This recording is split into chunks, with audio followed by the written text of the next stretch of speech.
আসসালামু আলাইকুম। প্রয়োজনীয় চাষাবাদ থেকে মিরাজ বলছি। আজকে আমি আমার মরিচ গাছগুলো দেখাচ্ছি। মরিচ গাছগুলোতে ফুল এসছে কিছু কিছু গাছে, আর দেখুন এই যে মরিচও আছে, চলে আসছে, নিচ থেকে দেখা যাচ্ছে, দেখতে পাচ্ছেন হয়তো বা। আর একটু কাছে থেকে দেখাই, এই গাছটা সুন্দর ঝোপালো হয়েছে। ঝোপালো গাছে সুন্দর ফুল আসে এবং বেশি পরিমাণে মরিচ ধরে। দেখুন পাশের গাছটাও ঝোপালো হয়েছে, পাশে থেকে দেখাচ্ছি যে এই গাছটাও ঝোপালো হয়েছে। দেখুন আরেকটি গাছ, এটা কিন্তু আরও অনেক ঝোপালো হয়েছে, এই যে দেখুন। আর কিছু কিছু গাছে মরিচ চলে আসছে, পরিপক্ক হয়েছে, ওঠানোর মতো, সেই গাছগুলো আমি দেখাচ্ছি। এই যে দেখুন, এই মরিচ গাছটা আমি কাটিং করে দিয়েছি, ভি শেপের নিচে থেকে সব পরিষ্কার করে দিয়েছি ডালপালা, কিন্তু এটাতে দেখুন মরিচ চলে আসছে।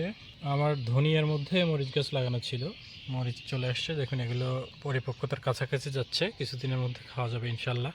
এর পাশের গাছটা দেখুন, দেখুন ওই গাছটার পাশের গাছ, এটা দেখুন আরও কত মরিচ আসছে। এই যে দেখুন কতটা মরিচ নিচে, দেখুন এগুলো আসলে তুলে খাওয়ার মতোই হয়েছে। আমি মরিচ উত্তোলন করতে পারবো সেরকম হয়েছে। এই যে দেখুন এই গাছটা কত সুন্দর গাছ, গাছের শেপটা সুন্দর হয়েছে। আশেপাশে ধনিয়ার গাছ থাকে একটু দেখতে অন্যরকম লাগতে পারে, কিন্তু গাছটা আসলে অনেক সুন্দর হয়েছে এবং মরিচ ধরেছে। তার পাশের গাছটা দেখুন কত সুন্দর ফুল এসছে। মরিচ গাছে কিন্তু সুন্দর ফুল আছে, এই যে দেখুন ফুল দেখতে পাচ্ছেন। আর সাথে দেখুন নিচের দিকে পরিপক্কতার কাছাকাছি যাচ্ছে, মরিচ চলে আসছে।